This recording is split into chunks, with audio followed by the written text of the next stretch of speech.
Hello students, video शुरू करने से पहले प्लीज चैनल को लाइक, शेयर और सब्सक्राइब जरूर करें। एक इम्पॉर्टेंट इन्फॉर्मेशन, अगर आपको इस वीडियो के नोट्स चाहिए तो डिस्क्रिप्शन बॉक्स में दिया गया डाउनलोड लिंक चेक करें। Thank you. चलिए शुरू करते हैं। इस वीडियो में हम पढ़ेंगे BHIC 105 history of India 3 750 to 1206 CE के प्रीवियस ईयर क्वेश्चन और most important questions with answers. ये क्वेश्चंस आपके एग्जाम के लिए बहुत इंपॉर्टेंट है। अगर आपने ये अच्छे से कर लिए तो एग्जाम निकलना पक्का है। Let's begin. Question 5, critically examine the feudalism debate in the early medieval Indian history. Question explanation. इस क्वेश्चन में हमें यह समझना है कि अर्ली मेडिवल भारत को फ्यूडल सोसाइटी कहना सही है या नहीं। हमें अलग अलग हिस्टोरियंस के व्यूज को डिस्कस करना है, उनके आर्ग्यूमेंट्स और एविडेंस के साथ ही हमें यूरोपियन फ्यूडलिज्म से कंपेयर करके बताना है कि क्या ये टर्म इंडियन हिस्ट्री के लिए ठीक है। आंसर। इंट्रोडक्शन। फ्यूडलिज्म एक ऐसा सिस्टम होता है जहां पॉलिटिकल पावर डिसेंट्रलाइज्ड होती है और लैंड के बदले सर्विस या लेबर लिया जाता है। इंडियन हिस्ट्री के early medieval period 750 to 1200 CE में कई हिस्टोरियंस ने आर्ग्यू किया कि यहां भी कुछ फ्यूडल फीचर्स माइल। कुछ स्कॉलर्स ने इससे यूरोपियन मॉडल के जैसा माना, जबकि कुछ ने इस कॉन्सेप्ट को क्रिटिसाइज किया है। Main body. 1. फ्यूडलिज्म का कॉन्सेप्ट और इंडियन संदर्भ। यूरोप में फ्यूडलिज्म का मतलब होता था लैंड ग्रांट, फीफ के बदले military service, weak central rule और dependent peasants, serfs.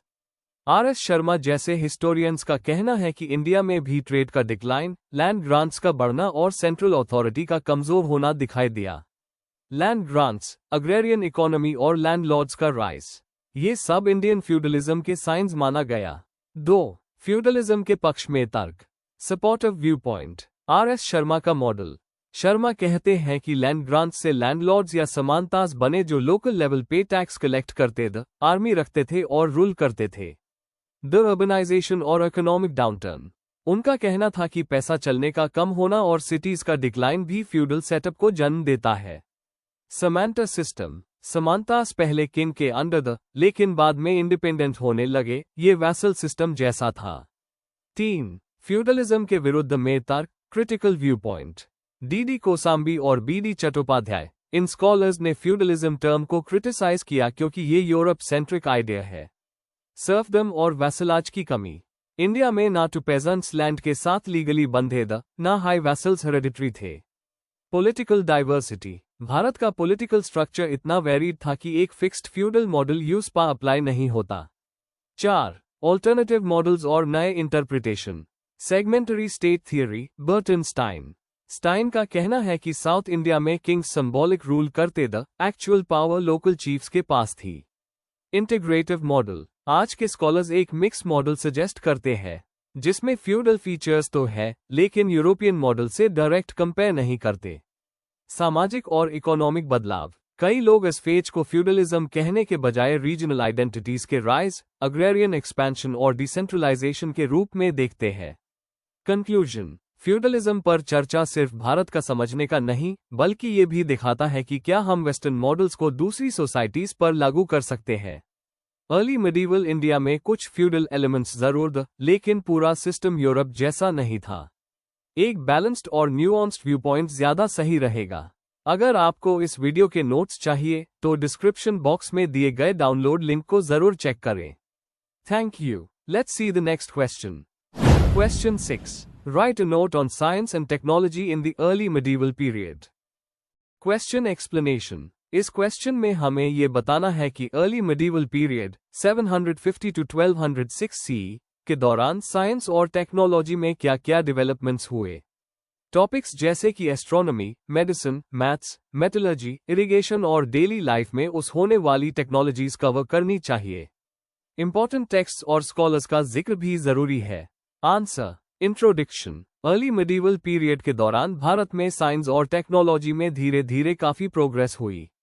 Political disturbance के बावजूद नॉलेज ट्रेडिशंस जैसे एस्ट्रोनॉमी, मैथमेटिक्स, मेटलर्जी और मेडिसिन में डेवलपमेंट चलता रहा। पहले के क्लासिकल ज्ञान को प्रैक्टिकल इनोवेशंस के साथ ब्लेंड किया गया। इस दौरान कई इंपॉर्टेंट टेक्स्ट्स लिखे गए और नए इन्वेंशंस एग्रीकल्चर और कंस्ट्रक्शन में काम आए। Main body. एस्ट्रोनॉमी और मैथमेटिक्स। एस्ट्रोनॉमी काफी एडवांस था और एस्ट्रोलॉजी और कैलेंडर मेकिंग से जुदा हुआ था। पंचा सिद्धांतिका और वराहमिहिर के काम लोग पढ़ते थे। भास्कर 1 और भास्कर 2 जैसे स्कॉलर्स ने काफी बड़ा योगदान दिया। भास्कर 2 की सिद्धांता शिरोमणि में प्लैनेटरी मोशन और एक्लिप्सेस का एनालिसिस है। मैथ्स में डेसिमल सिस्टम, जीरो का यूज और एल्जेब्रा के कॉन्सेप्ट को और रिफाइन किया गया। आर्यभट्ट के काम का भी डीप इम्पैक्ट रहा। मेडिसिन और आयुर्वेद। आयुर्वेदा काफी स्ट्रॉन्ग ट्रेडिशन था। चरका संहिता और सुश्रुता संहिता जैसे टेक्स्ट्स फाउंडेशनल थे। Doctors herbal medicine, surgical tools और बॉडी एनाटॉमी का नॉलेज यूज करते थे। वेटरनरी साइंस भी डेवलप हुआ, जैसे अश्व आयुर्वेद में घोड़ों के ट्रीटमेंट के बारे में लिखा गया है। मेटलर्जी और क्राफ्ट्समैनशिप। इंडियन मेटालर्जिस्ट्स ने वुड स्टील बनाया जो काफी स्ट्रांग और वर्ल्ड फेमस था। स्टोन और आयरन का यूज कंस्ट्रक्शन में होता था। टेम्पल्स और बिल्डिंग्स स्ट्रॉन्ग बनते थे। मेटल से बनाए गए आइडल्स, टेम्पल बेल्स और कॉइन्स उनके एडवांस टेक्निक दिखाते हैं। इरिगेशन और एग्रीकल्चरल टेक्नोलॉजी। एग्रीकल्चर के लिए इरिगेशन काफी इंपॉर्टेंट था। घटयंत्र जैसे डिवाइसेस और कैनल सिस्टम्स प्रोडक्टिविटी बढ़ते थे। चोला रीजन में टैंक्स, वेल्स और डम्प्स का कंस्ट्रक्शन वेल प्लान था। आयरन प्लाव जैसे नए टूल्स से जमीन खुदाई आसान हो गई थी, स्पेशली हार्ड सॉइल में। नॉलेज ट्रांसफर और कल्चरल एक्सचेंज। नॉलेज संस्कृत और रीजनल लैंग्वेजेस में टेक्स्ट के थ्रू पास होता था। अरब्स के कॉन्टेक्ट और लेटर दिल्ली सल्तनत के टाइम पे इस्लामिक वर्ल्ड के साथ कल्चरल एक्सचेंज हुआ। इंडियन न्यूमरल्स, मेडिसिन और एस्ट्रोनॉमी वेस्ट एशिया और यूरोप तक पहुंचा। कंक्लूजन। तो कंक्लूजन में ये कह सकते हैं कि अर्ली मिडीवल पीरियड एक ट्रांजिशन फेज था जिसमें क्लासिकल साइंस को कंटिन्यू करते हुए नए इनोवेशंस भी आए। एस्ट्रोनॉमी, मैथ्स, मेटलर्जी और एग्रीकल्चर में जो डेवलपमेंट्स हुए, उन्होंने फ्यूचर के लिए फाउंडेशन सेट की। यह पीरियड थियोरेटिकल और प्रैक्टिकल दोनों फील्ड्स में इंडिया की रिच लेगेसी को दिखाता है। If you need the notes of this video, there's a download link in the description box. Be sure to check it out. Thank you. Let's see the next question. Question 7. Discuss the social background to the rise of regional languages in the early medieval period.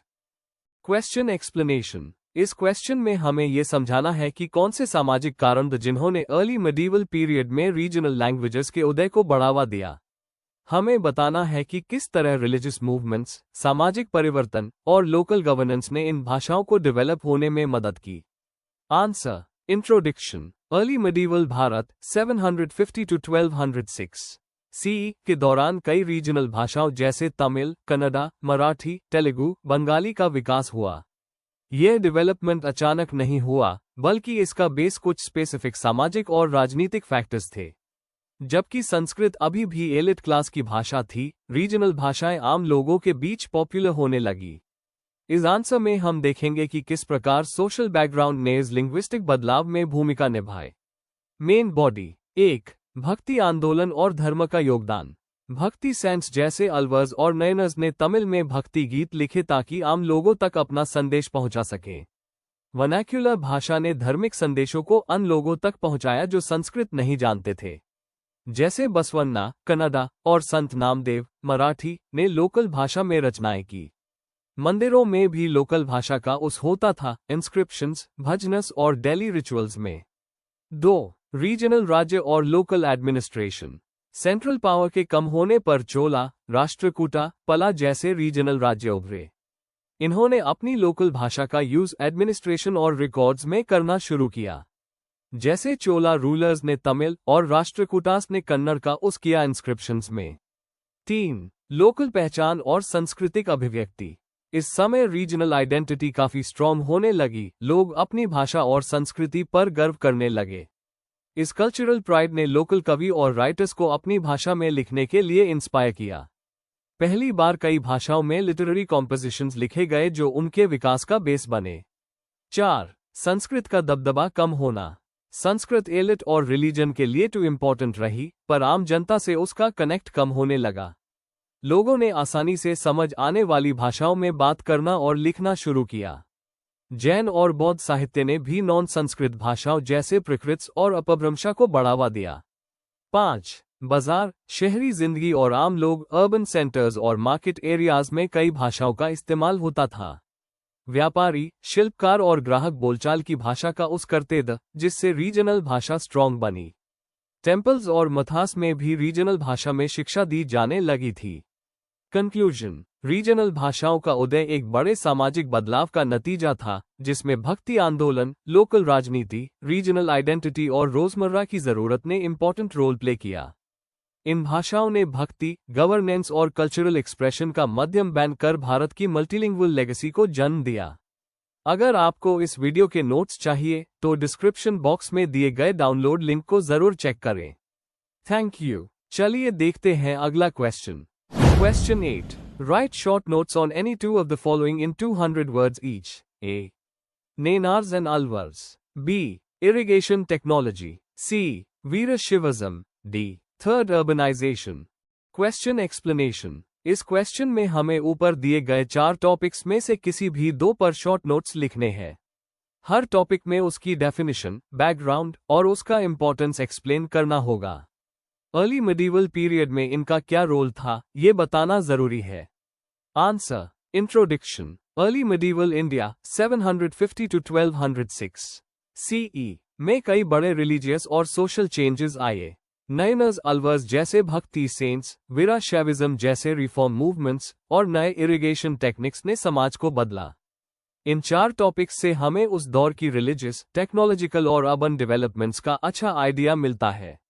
A. नेनार्स and अल्वर्स। South India के भक्ति cents नयनर्स, शैव भक्त, और अल्वर्स, वैष्णव भक्त, तमिलनाडु के poet cents the जो 6th to 9th century में active थे। इन्होंने कास्ट और रिचुअलिज्म को रिजेक्ट किया और भगवान से प्रेम और भक्ति पर जोर दिया। लिटरेचर और कंट्रीब्यूशन। अल्वर्स ने तमिल में दिव्या प्रबंधम लिखा और नयनर्स ने तिरुमुराई। इनका लिटरेचर भक्ति मूवमेंट का फाउंडेशन बना। असर, इन्होंने ब्राह्मणिकल ऑर्थोडॉक्सी को चैलेंज किया। इनकी टीचिंग्स ने साउथ इंडिया में शैविज्म और वैष्णविज्म को कॉमन लोगों तक पहुंचाया। बी. इरिगेशन टेक्नोलॉजी, खेती का विकास। अर्ली मिडीवल पीरियड में इरिगेशन टेक्निक्स में सुधार हुआ, जैसे टैंक, कैनल और वेल्स का इस्तेमाल। इनसे प्रोडक्टिविटी बढ़ी और नए शहर उभरे। समुदाय और राज्य का योगदान। किंग्स, टेम्पल्स और लोकल लोग मिलकर इरिगेशन सिस्टम्स बनाते थे। इंस्क्रिप्शंस में वाटर मैनेजमेंट के कई उदाहरण मिलते हैं। इम्पैक्ट, एग्रीकल्चर में सरप्लस आया जो इकोनॉमी और अर्बन ग्रोथ में मददगार बना। इसने टेम्पल बेस्ड इकोनॉमी को भी सपोर्ट किया। सी. वीरशैविज्म, उद्भव और सिद्धांत। वीरशैविज्म या लिंगायतिज्म 12th सेंचुरी कर्नाटका में बसवन्ना के द्वारा स्टार्ट हुआ। कास्ट और आइडल वर्शिप के विरोध में था और इष्टलिंगा के रूप में पर्सनल डिवोशन पर जोर देता था। सामाजिक सुधार, सभी जातियों के लोग शामिल हो सकते थे। मेल, फीमेल, लो कास्ट सबको बराबरी दी गई। इन्होंने काम को ही पूजा बताया। इम्पैक्ट, एक पावरफुल रिफॉर्म मूवमेंट बना। कर्नाटका में आज भी इसका बड़ा प्रभाव है। D. Third urbanisation. Third urbanisation क्या है? गुप्ता काल के बाद 8th सेंचुरी से नए शहरों का डेवलपमेंट हुआ जिसे थर्ड अर्बनाइजेशन कहते हैं। ये शहर टेम्पल्स, ट्रेड और एडमिनिस्ट्रेशन के अराउंड डेवलप हुए। फीचर्स और एग्जाम्पल्स। कांचीपुरम, मदुराई, उज्जैन, वाराणसी जैसे सिटीज रिलीजियस और इकोनॉमिक सेंटर्स बने। सरप्लस एग्रीकल्चर और टेम्पल डोनेशंस ने उन्हें सपोर्ट किया। इम्पैक्ट, इससे नए राज्य, बाजार और धार्मिक संस्थाएं बनी। ये एक नए सोशल इकोनॉमिक स्ट्रक्चर का बेस बना। कंक्लूजन, ये 4 टॉपिक्स भक्ति, इरिगेशन, वीराशैविज्म और अर्बनाइजेशन अर्ली मिडीवल भारत की डायनामिक इमेज दिखाते हैं। रिलीजन और इकोनॉमी ने एक दूसरे को इन्फ्लुएंस किया और नए सामाजिक पैटर्न्स डेवलप किए। आज भी इनका इम्पैक्ट कई रूप में दिखता है। Before we end, please like, share and subscribe the channel for more such study materials and one important information अगर आपको नोट्स चाहिए तो डिस्क्रिप्शन बॉक्स में डाउनलोड लिंक दिया हुआ है, जरूर चेक करें। Thank you.